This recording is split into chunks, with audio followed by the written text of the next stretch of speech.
banal na Espiritu mo, Lord, sa puso't isipan po ng bawat isa sa amin, Panginoon.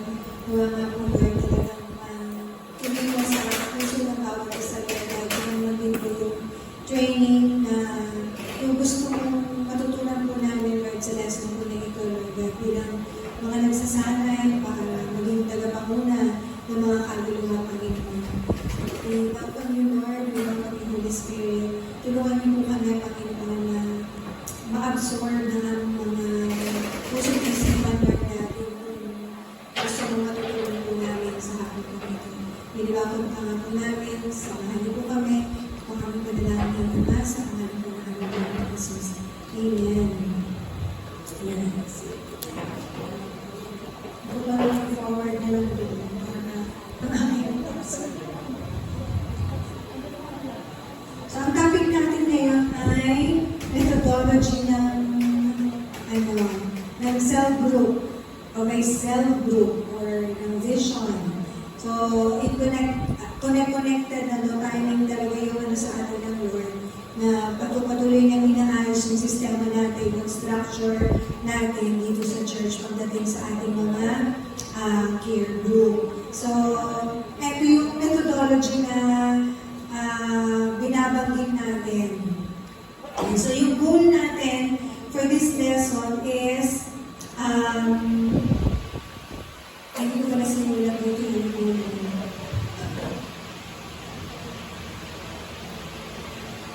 Hindi ko lang pala sinulat dito yung goal. Yun, basta makuha lang natin kung ano yung methodology na ginagawa natin para sa ating care group, para sa paglabo at pagtatag ng mga kaluluwa na nakakakilala sa Panginoon. So yung key verse natin dito is, salvation is found in no one else, for there is no other name under heaven given to mankind by which we must be saved. So Acts 4:12. Ang kaligtasan ay, sabi dito, wala nang ibang matatagpuan pa.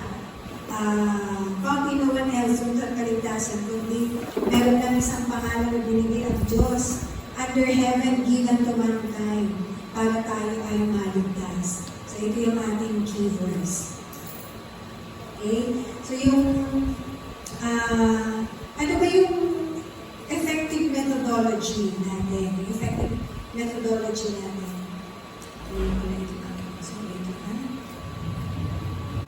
So, effective methodology. Sabi dito, the methodology of this vision will show the best way to attain excellent result. So, it shows the steps for bringing a person to Christ and helping to develop them into true disciple with the ability to reproduce himself in other. So, yun yung pag-aaralan natin, kung ano ba yung methodology na yun. Sabi nga dyan, it shows the best way to attain excellent result. Pag nagawa natin yung mga methods na yun na pag-aaralan natin, the best yung result na makukuha natin.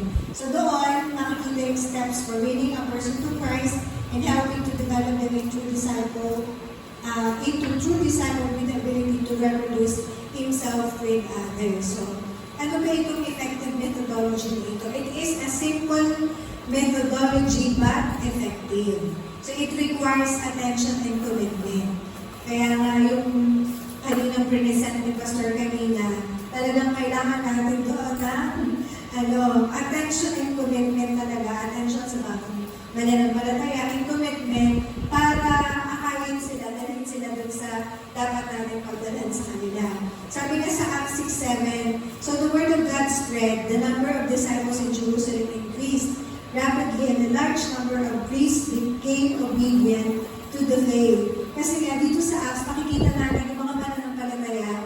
Diba ang sabi doon, the Lord added to their number daily. Habang sila patuloy na nagsama-sama sa mga tahanan nila, breaking bread, nag-worship, nag-share ng Word of God, nagdadagdag ang Lord basta ng kaluluwa. Imagine mo yun, hindi sila naghihirap. Sabi nga ni Pastor kanina, pinakapadali talaga yung makastart ka ng care group. Parang kanyari mo yung barkada mo Tapos pag-throw ka lang ng question, hindi nila alam nag-care group ka na. Say, naman ba, nagkakapit-kapit dyan, kakain kayo dyan, French fries at ano. Sabihin mo lang, sa palagay niyo, sa buhay ka, ano yung mag-through ka lang ng ganong question, tapos mag-start ka na ng conversation, tapos mag-share ka na, pagkatapos na magsalita ng mga kaibigan mo, nag-care group ka na. Ganun lang po siya kadali. It is as easy as that.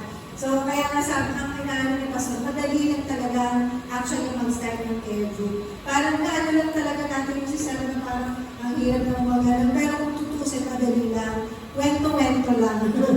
Usap-usapan lang, kwento-kwento lang. Mag-start lang talaga sa conversation. So yun, yung mga disciples ng araw, talagang masipag sila sa pagdadalon. Araw-araw tayo mamimili lang, di ba? Sila araw-araw talaga, and the Lord added to their number. Pero syempre, iba yung presence ng Lord doon kasi nag-worship sila, nag-work sila, talagang nagko-communion sila everyday. So ganun yung ginagawa nila. So ano po ba itong methodological suggestions na binibigay sa atin? Letter A is how to win. So ang ating pagbabasihan ng ating pag-aaralan ay si John 4. Sige, basahin natin. May Bible ba kayo? Buksan natin ang ating mga Biblia sa John 4. Basahin muna natin ito. John 4.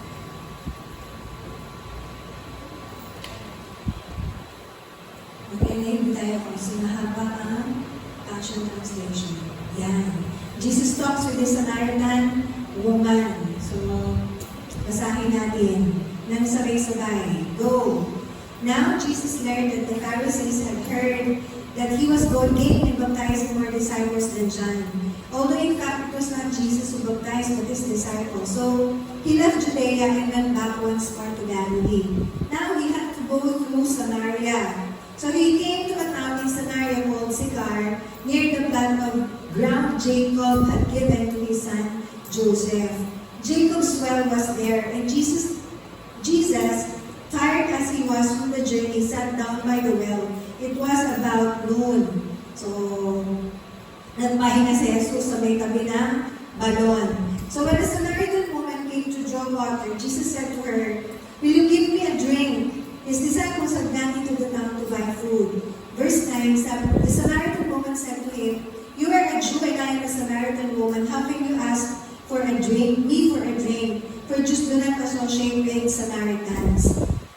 Then Jesus answered her, "If you knew the gift of God and who it is that asked you for a drink, you would have asked him and he would have given you water." Verse 11, sabi ng babae, "Sir," the woman said, "you have nothing to draw with and the well is deep. Where can you get this living water?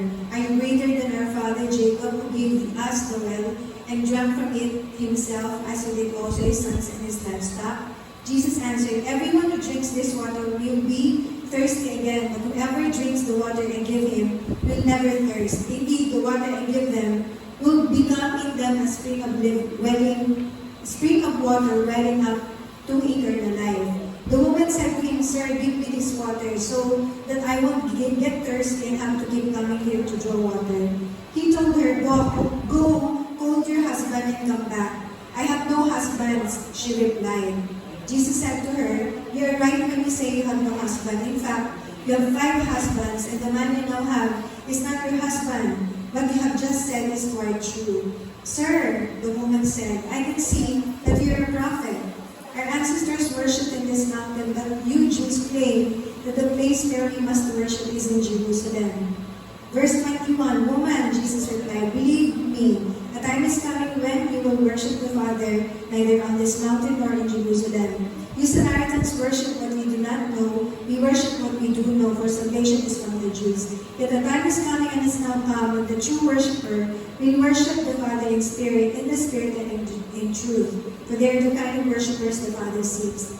Verse 24, "God is the Spirit, and his worshippers must worship in the Spirit and in truth." Now the woman said, "I know that Messiah, called Christ, is coming. When he comes, he will explain everything to us." Then Jesus declared, "I, the one speaking to you, I am he." Then verse 27, just then, his disciples returned, kasi nga diba, parang may binili mga disciples, kaya siya lang naiwan. So nung bumalik yung mga disciples, they were surprised to find him talking with a woman. But no one asked, what do you want or why are you talking with her?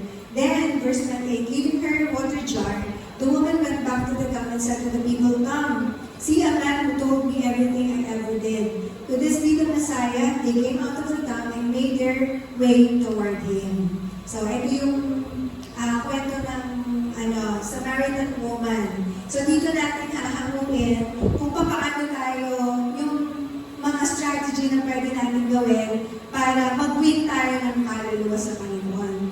Naalala ko nung araw, yung isang evangelistic strategy na sikat nung araw na pinitry yung EE. Yeah. So, doon sa EE talagang lahat ituturo doon kasi talagang memorization, lahat ang sasabihin mo, i-memorize. Pero anyway, naalala ko lang. So, how to win? So, John 4, paano pa mag-win?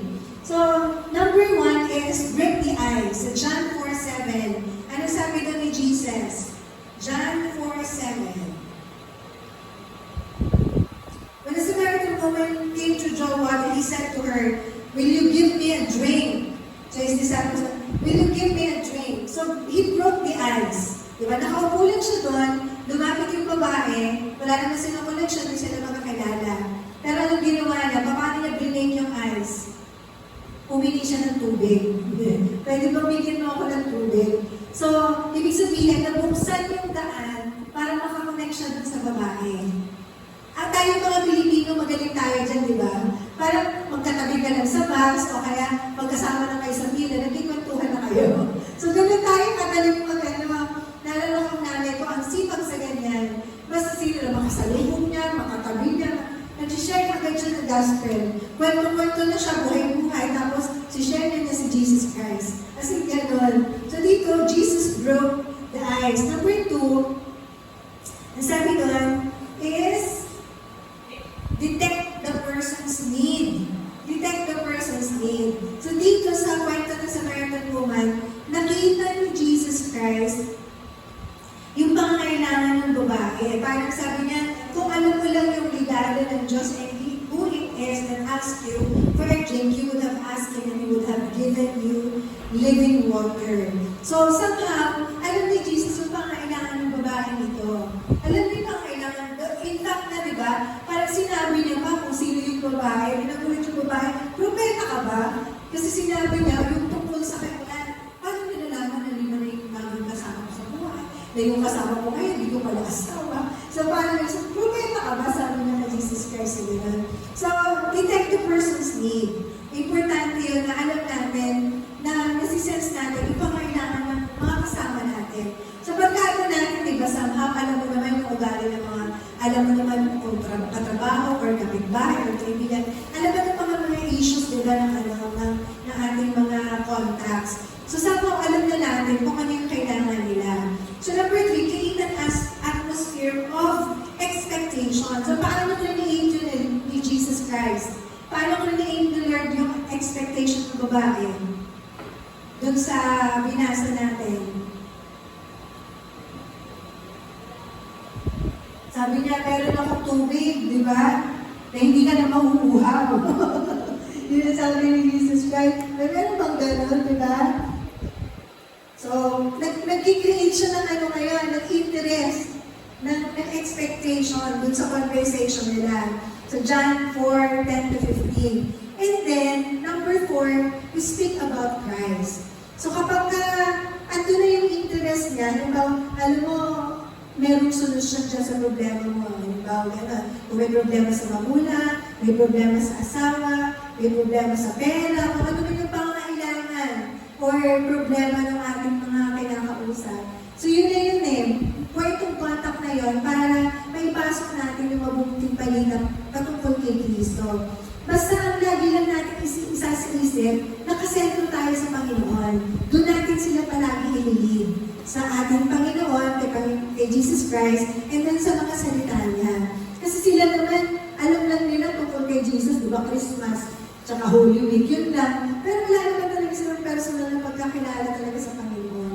So, once na na-break natin yung ice, nagkaroon tayo ng leeway para makapag-share ng mga spiritual things sa kanila. So, sa kanilang pag-share, pwede natin alam din kung ano pang kailangan nila. And then mula doon, mag-share tayo. Na alam mo ba, ang Panginoon, ganito ganyan. So, dire-diretso ka na. Hanggang sa mag-lead ka na sa sharing, di ba? The kingdom of God. The gospel of the kingdom of God. Naparito ang ating Panginoon Jesus para ganito, ganyan, ganyan. So, nakakapag-share ka na. So, speak about Christ. And number 5, lead the person to accepting Jesus Christ. So yun na, ililid mo na siya. Gusto mo bang tanggapin si Jesus bilang personal na Panginoon tagapagligtas? So ang ano lang talaga niya is, buksan na yung puso natin, etc. Explain mo yung patungkol sa mabuting balita na kaligtasan ng pamamahal na ating Panginoon. So yun yung una sa methodology na ginagamit natin, winning ng mga kaluluwa sa Panginoon. Siguro, hindi ko alam kung yung sa seminar ba, nag-go through mo na lahat, may ano ba tayo doon? Meron ba tayong tool for evangelism? Wala, parang yun ang kailangan natin siguro. Ano ba unahin natin? Yun muna.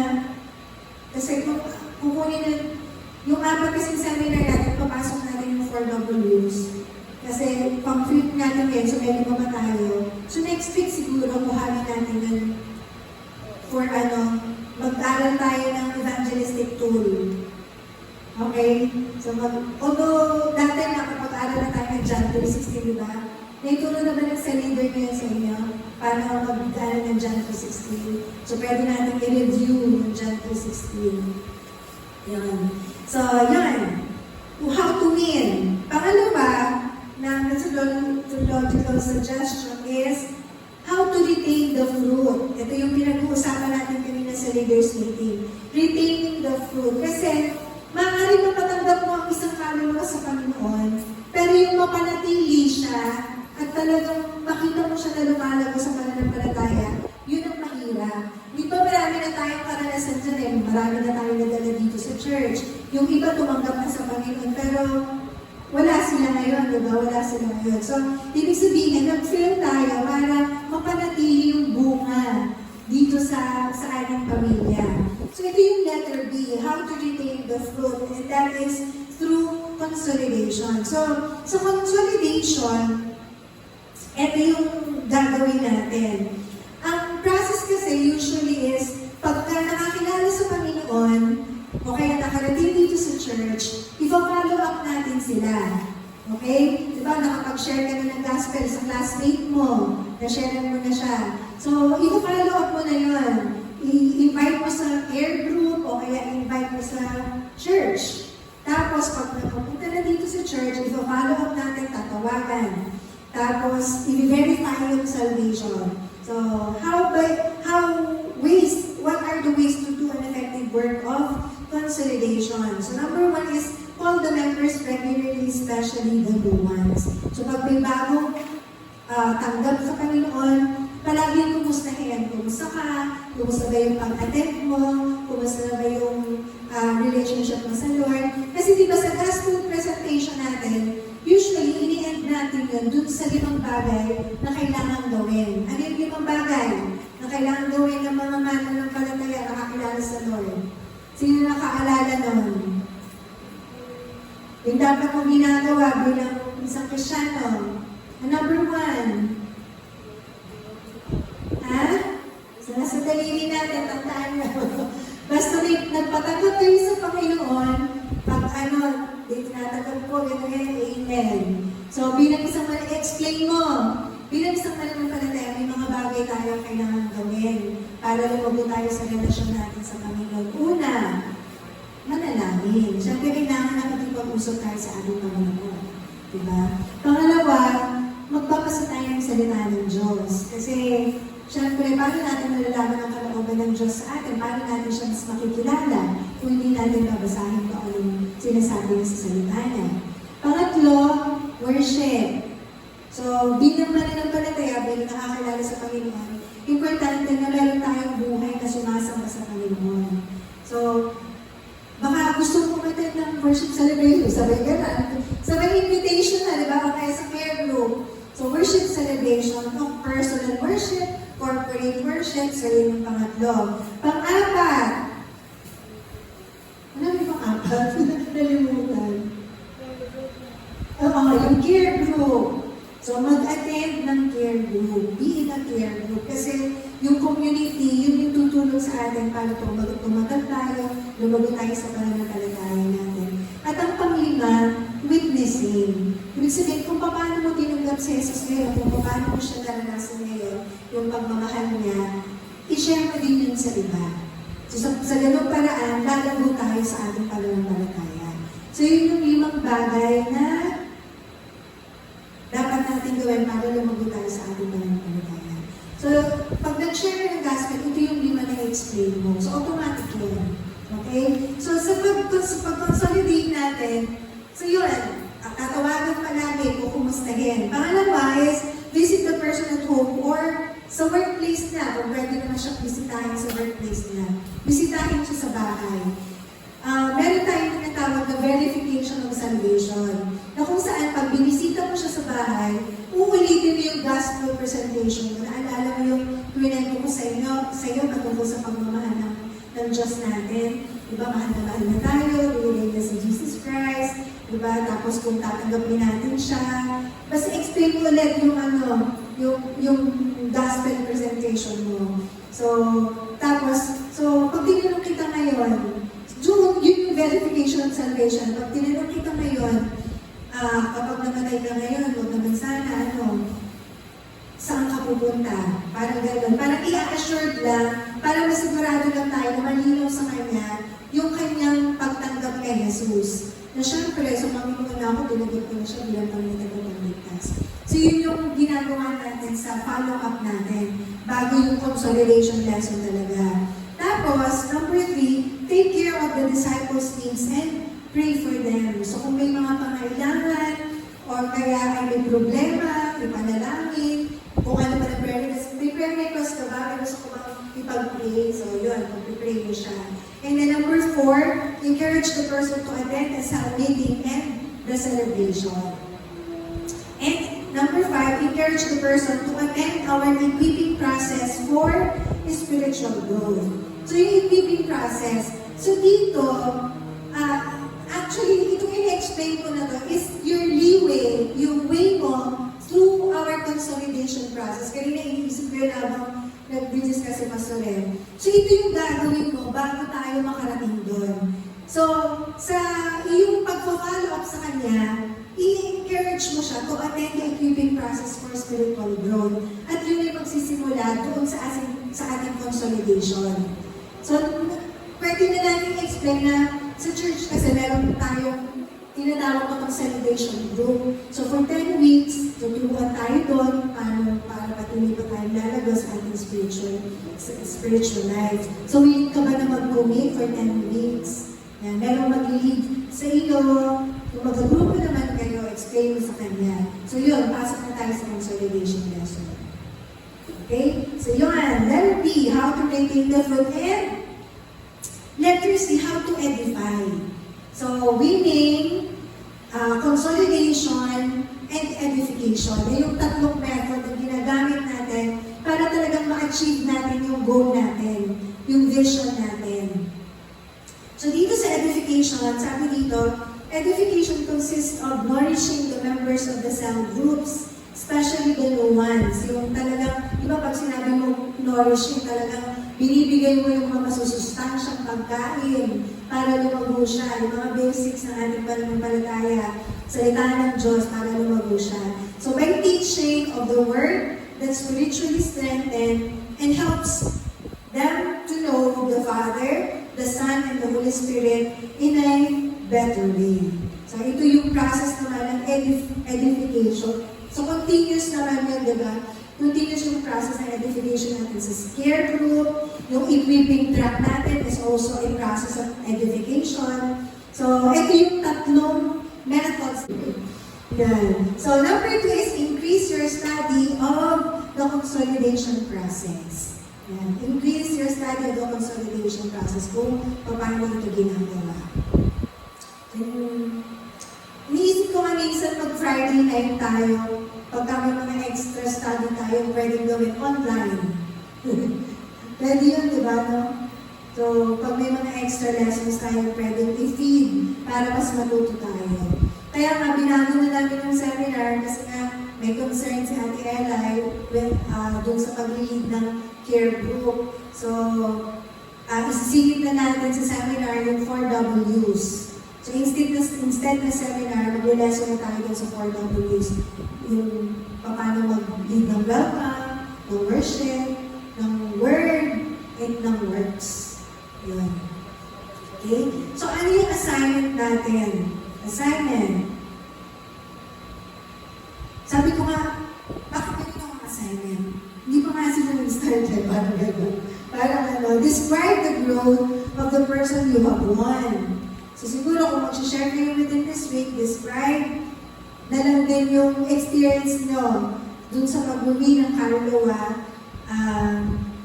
na-retain or na-edify, how did you do it based on what you learned from this class? So yun na lang siguro yung assignment. So di ba mag-share kayo within this week, magpaplano kayo ng for evangelism. So ang assignment is, i-describe yung process kung paano nyo yung ginawa, ano yung naging response ng tao, at how did you do it based on what you learned from this class. Dun sa ating suggestion, kanina based on John 4 sa kwento ni Jesus Christ. So yun yung assignment, okay? So ang assignment, again, is ikikwento mo lang kung anong nangyari doon sa pag-share mo ng gospel within this week. Okay? So yun. So, praise God. May natututunan ba tayo sa ating mga lessons? Amen?